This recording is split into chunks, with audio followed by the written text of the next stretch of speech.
주 예수보다 귀한 것은 없네. 오늘 아까 찬양도 우리 이 찬양을 불렀죠. 제가 참 좋아하는 찬양입니다. 주 예수보다 귀한 것은 없다. 예수보다 귀한 것은 없다.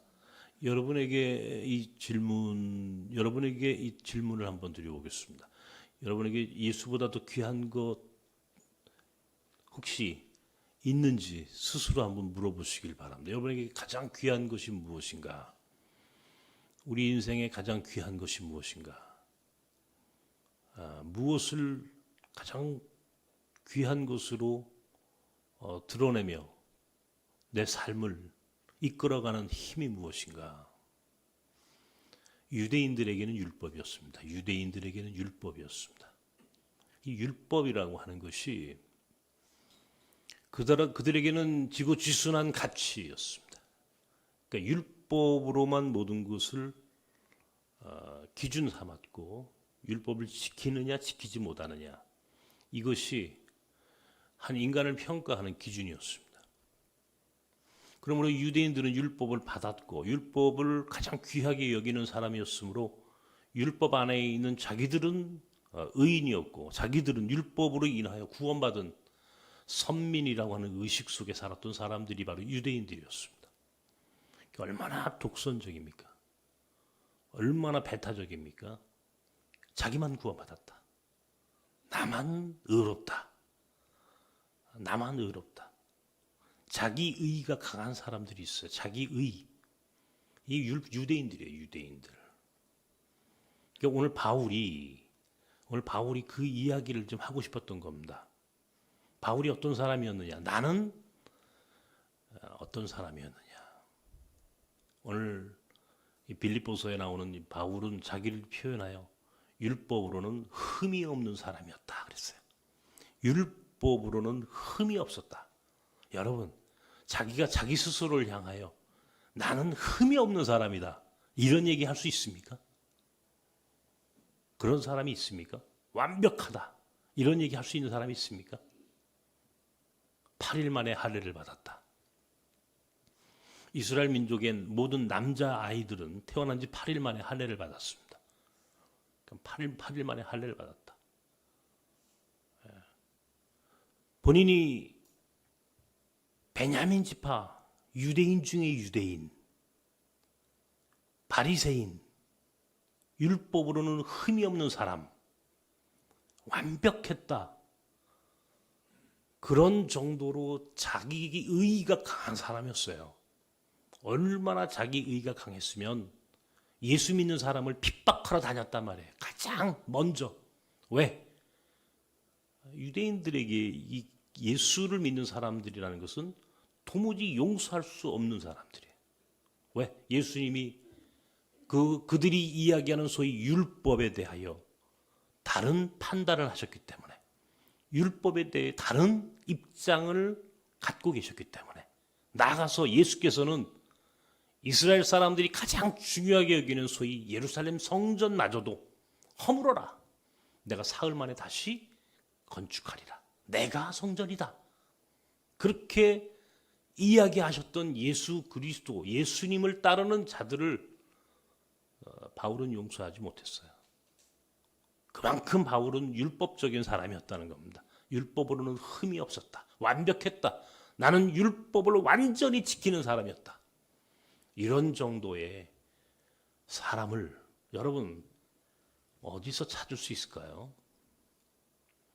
그런데 그런 바울이 율법으로는 완벽했다. 나는 율법주의자다. 나는 바리새인이다 했던 바울이 그렇게 목숨처럼 여겼던 율법을 자기가 그렇게 자랑하고 싶었던 자기의 모습을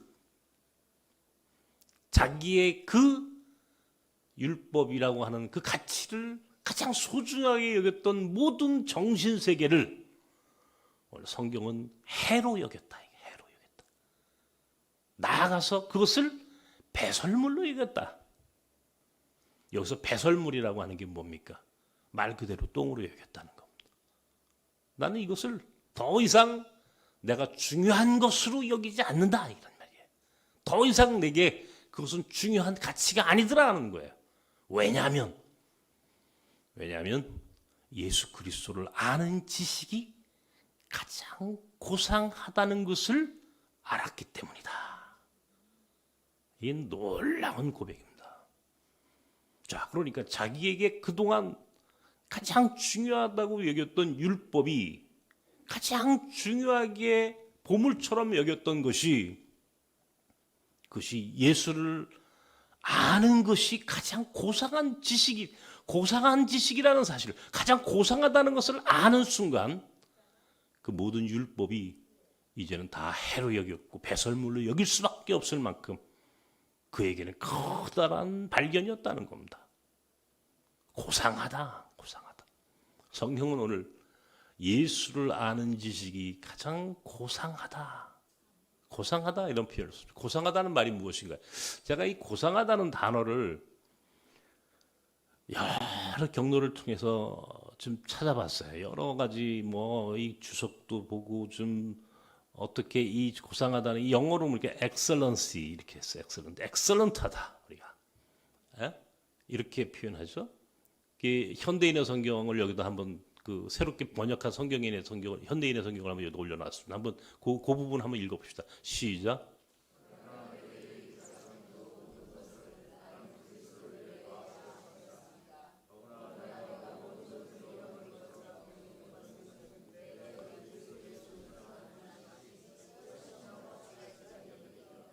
어떤 가치요?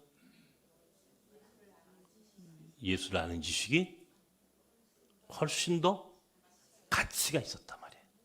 훨씬 더 가치가 있었다. 고상하다는 말이 최고로 가치가 있는 것으로 알게 되었다는 겁니다. 그러니까 율법이 최고의 가치라고 생각을 했는데 여러분 율법이 최고의 가치 그런데 예수를 아는 것이 훨씬 더 높은 가치더라는 거야. 비교할 수 없을 만큼의 높은 가치가 있는 것이었다는 것을 바울이 알았다는 겁니다. 그러니까 고상하다. 여러분에게 예수를 믿는 그 믿음이, 여러분에게 예수를 아는 지식이 정말 고상하십니까? 고상해야 돼. 우리가 예수를 믿는 게 고상한 거예요. 고상하게 예수 믿어야 돼. 고상하게. 요즘 저는 우리 사회가 이념 논쟁이 한참 심각합니다. 그 이념이라고 하는 말을 요즘만큼 많이 듣고 살아보는 시대도 없습니다. 온 국민이 이념이라고 하는 단어에 매몰되어 있습니다. 모든 게 이념. 이념이란 무엇인가? 이런 생각을 해보았습니다. 자유민주주의, 자본주의, 이게 우리가 가지고 있는 우리 국가가 가지고 있는 이념입니다. 이것이 가장 중요하다. 그렇습니다. 사회주의, 공산주의 혹은 이제 그런 이념도 세상에는 존재합니다. 거의 1990년 이후에 그런 이념이 더 이상 존속할 수 없게 되었다는 것은 이미 시대가 증명하고 있습니다. 우리는 우리의 이념을 가장 중요하게 여기고 또 그 가치를 귀하게 여기는 것 당연히 옳습니다. 그런데 그 이념이라고 하는 것이 또 얼마나 상대적이고 또 때에 따라서는 얼마나 철진한 논쟁인지도 사실은 또 우리는 알고 있습니다. 이념이라고 하는 게 무엇이길래 사람들이 이념에 매몰될까 그런 생각을 해봅니다. 우리 사회가 가지고 있는 문제들이 여러 가지가 있습니다만 소위 이념이라고 하는 논쟁, 좌파냐 우파냐라고 하는 이념에 대한 입장들이 매우 첨예합니다. 우리는 그것을 진영 논리라고 합니다. 진영 논리. 이건 너무 민감한 문제이기 때문에 사실은 이 문제를 이야기하지 않는 것이 사실은 어떤 측면에서는 옳은 방법이기도 합니다. 근데 저는 오늘 왜 굳이 이 이야기를 할까? 바로 이념이 율법이기 때문에 그렇습니다. 바울에게는 유대인들이 갖고 있었던 율법주의가 그들에게는 이데올로기입니다. 율법은 이념입니다. 이념. 그들을 지배하는 가치, 그들이 그것을 정말 목숨처럼 여기고 살아온 것이 율법이라면 그것은 그들에게 이념이었습니다. 그런 이념, 그것을 바울은 오늘 그것을 모든 것을 다 해로 여겼다. 여러분에게 오늘 이 이야기를 해드리는 것은 우리에게 가장 중요한 것이 율법이 아니라 이념이 아니라 예수라고 하는 사실을 다시 한번 우리가 알아야 하기 때문에 그것이 최고의 고백이라는 사실을 우리가 믿고 사는 성도라고 하는 사실을 우리가 다시 한번 돌이켜 오늘 여러분들이 깨닫기를 바라는 마음으로 제가 이 말씀을 준비했습니다. 우리에게 가장 고상한 것은 이념으로서 율법으로서 이 세상이 완벽하게 될 수 없다는 사실. 오히려 우리에게 가장 중요한 것은 예수라고 하는 사실을 우리가 고백해야 한다는 것입니다. 예수밖에 없는 겁니다. 왜 우리가 이념의 종로를 타고 살아야 합니까? 왜 우리가 아직도 이념 논쟁의 한복판에 한국교회가 있어야 합니까? 바울은 그 이념이었던 율법을 너무나 중요하게 여겼던 사람이에요. 그 사람 자체가. 율법주의자라고 하는 거, 바리새인이라고 하는 거. 그것이 그들에겐 이데올로기야. 너무너무 중요해서. 그래서 예수 믿는 사람들마저도 핍박할 정도로 그는 이념, 율법에 흠이 없는 사람이었다. 이게 완벽했다. 자기를 지배하고는 정신세계의 이 가치, 율법이라는 가치, 율법이라는 그 이념이 그에게는 전부였다는 겁니다. 한때는. 그런데 그보다 훨씬 더 높은 고상한 지식이 하나 있으니 예수를 아는 것이더라는 거예요. 예수를 알게 되니까 더 이상 이념의 종로로 타지 않게 되었다는 거예요. 율법의 종로로 타지 않게 되었다는 거예요. 율법의 종로로 타지 않게 되었다는 거예요.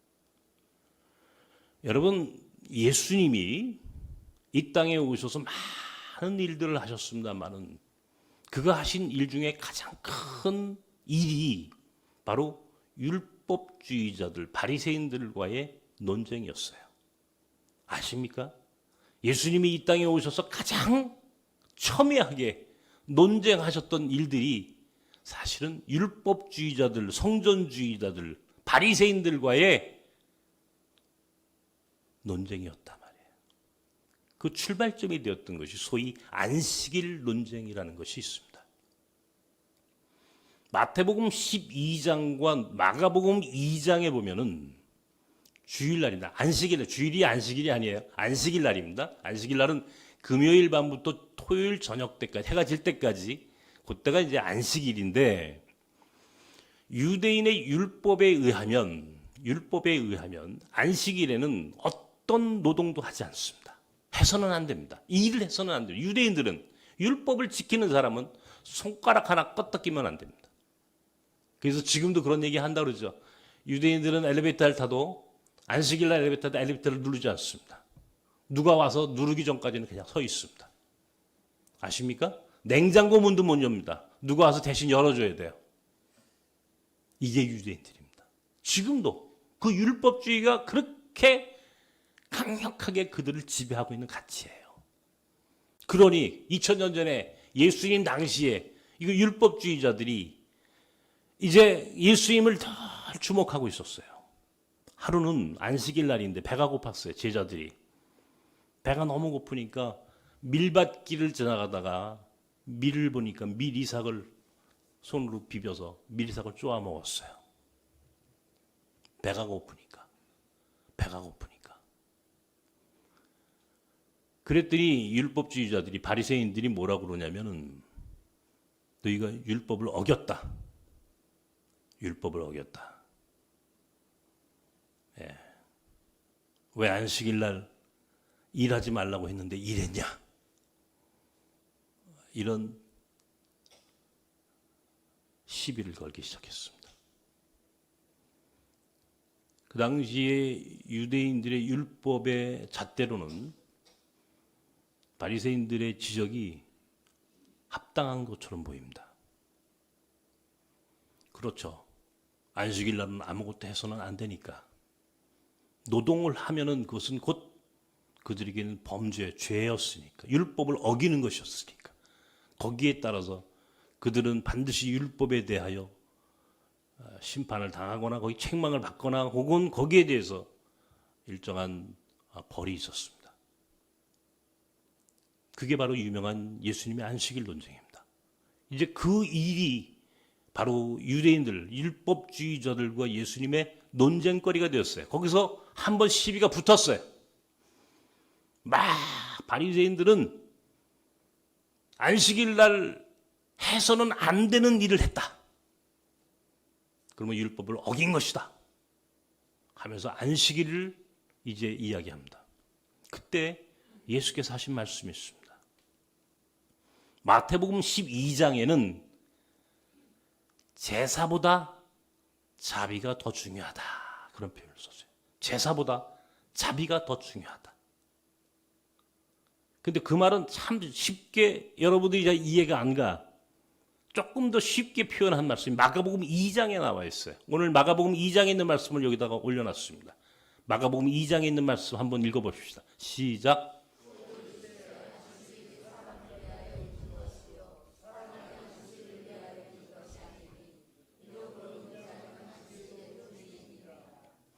이념이 사람을 위해 있는 것입니다. 사람이 이념을 위해 존재하지 않습니다. 이해가 되십니까? 이념이 인간을 지배하는 게 아니에요.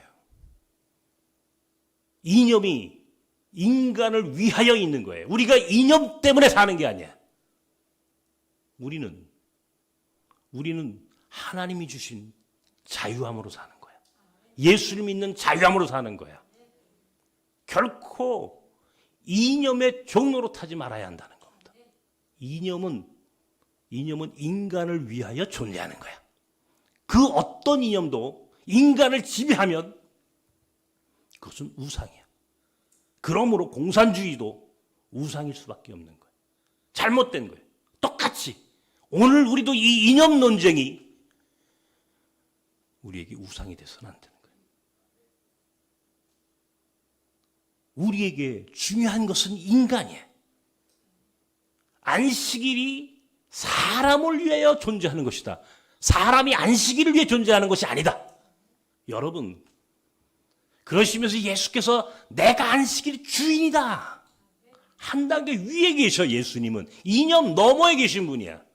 이념 너머, 율법 너머에 계신 분이야. 율법 위에 계신 분이라고. 예수께서.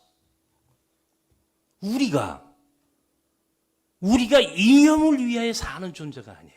이념은 인간을 위하여 존재하는 거야. 정말 그 이념이 우리에게 중요한 것인가? 묻고 거기에 합의하면 그것이 하나의 이데올로기가 되는 것이, 그것은 상대적이야. 다양한 것들 중에 하나야. 절대적인 이념은 존재하지 않는단 말이에요. 절대적 이념은 존재하지 않는 거예요. 유일한 절대, 유일한 완벽한 가치는 오직 예수밖에 없어. 이것이 바울이 발견한 자유함이었어. 갈라디아서 5장 1절에는 율법의 종로로 타는 이들에게, 갈라디아서 5장 1절 보십시오. 바울이 말합니다. 더 이상 율법의 종로로 타지 마라. 율법의 종로로 타지 마라. 바울이 한 얘기예요. 율법이 곧 이념이라고 그랬죠. 이념의 종로로 타지 마라 그런 말이야. 이념의 종로로 타지 마라. 율법의 종로로 타지 마라. 내가 완벽하다고 자기 의의를 드러내. 자기 의의로 사는 거 아니다 말이야. 내가 의롭다. 내가 의롭다. 바울은 그런 면에서 자기가 완벽한 사람이었단 말이야. 자기 의의가 강한 사람이라고. 자기 의의. 내 의의가 강해. 내 의의가 강해. 여러분, 신앙생활 하시면서 가장 문제적 인간이 어떤 사람인지 아십니까? 자기 의의가 강한 사람이에요. 자기 의의가 강하면 반드시 문제가 생깁니다.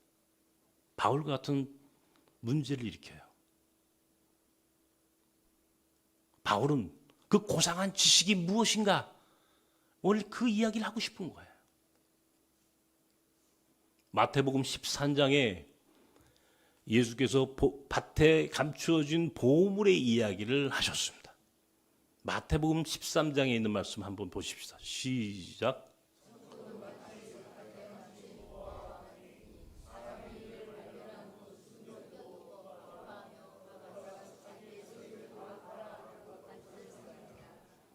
밭에 보물이 숨겨져 있는 것을 어느 일용직 노동자가 밭을 갈다가 일꾼이야. 자기 그 밭의 주인이 아니고 그 밭에 가서 일하는 일용직 노동자가 밭을 갈다가 밭에 뭔가가 딱 걸렸는데 보니까 항아리 속에 보물이 들어있더라는 거예요.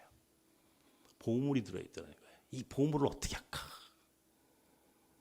생각을 해보니까 다른 방법이 없더라는 거예요. 자기가 가지고 있는 모든 것을 다 팔아서 그 밭을 사는 거야. 통째로 그 밭을 사니까 그 밭에 감추어진 보물이 내 것이 되었더라. 이게 우리 신앙인의 모습입니다. 예수라고 하는 가치를 알았으면 지고지순한 최고의 수준 높은 고상한 예수를 발견했다면 이 세상의 것은 다 버리는 거예요.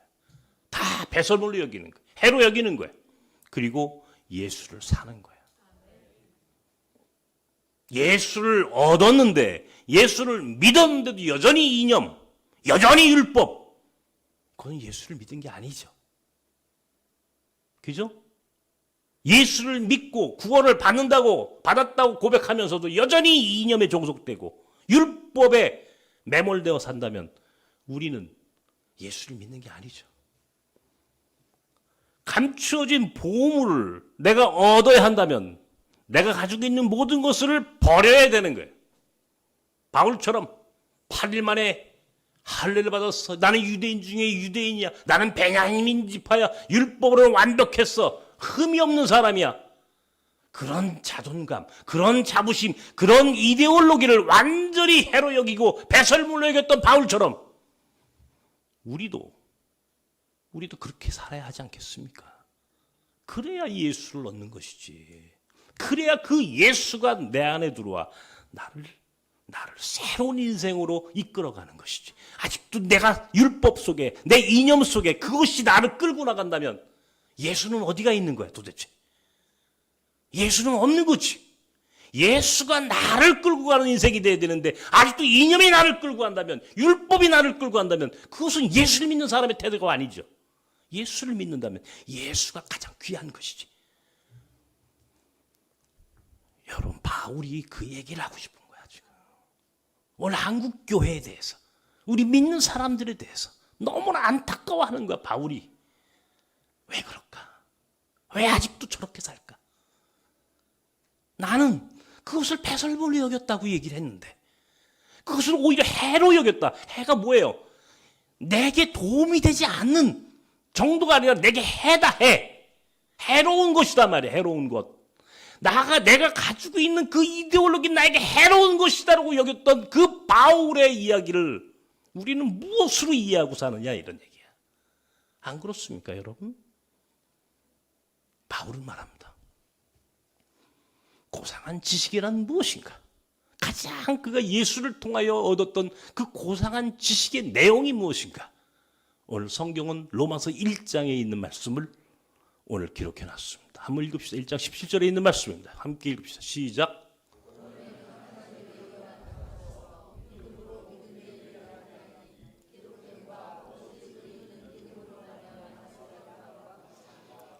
자기 의가 아니더라는 거예요. 내가 율법을 지켜서 의롭게 되는 게 아니더라는 거예요. 율법을 지켜서 의롭게 되는 사람이면 그런 사람은 없어요. 바울 같은 사람 한 명 있을까 말까 한 거예요. 그러니까 바울은 스스로 그랬잖아. 나는 율법에 있어서는 흠이 없는 사람입니다. 바울 같은 사람, 여러분 바울 같아요? 바울처럼 그 정도 삽니까 우리가? 바리새인들처럼만 예수 믿으면요 완벽하게 예수 믿는 거예요. 사실은 그 정도만 예수 믿어도 돼. 근데 사실은 예수는 그게 아니야. 바리새인처럼 믿는 게 아니야. 본질은 내가 내 능력으로 내 힘으로 내가 잘나서 내가 어떤 행함으로 구원받는 게 아니더라는 거야. 바울이 발견한 가장 고상한 예수를 통해서 십자가의 예수를 통해서 얻은 가장 중요한 가치는 믿음으로 의롭게 되더라는 거야. 믿음. 율법이 아니라 믿음만이 우리를 구원하고 믿음만이 우리를 의로운 인생이 되게 하지. 율법으로는 결코 우리가 자유함을 얻을 수 없다는 거야. 이데올로기로는 결코 우리가 자유함을 얻을 수 없다는 거야. 오직 예수를 믿는 믿음만이 우리를 이끌어가는 최고의 가치더라 이게. 그래서 고상하다 이런 말을 쓰기. 고상하다. 고상하게 믿어야죠. 아직도 이 율법 속에 삽니까? 아직도 이념 속에 종노릇합니까? 도대체 그 이념이란 무엇인데? 세상 사람들은 이념을 얘기해도 돼. 왜? 그 사람은 예수를 모르니까.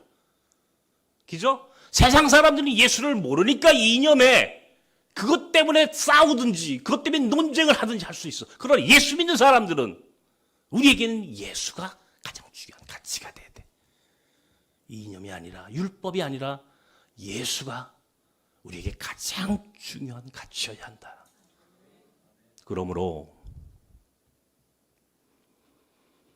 이런 세속적 논쟁에 대하여 여러분 이제는 더 이상 그런 일에 신경을 쓰지 마십시오. 이제는 예수가 중요하다. 그러므로 우리가 예수를 증거해야 할 이유가 거기 있는 거예요. 너무 불쌍한 거야 그들이.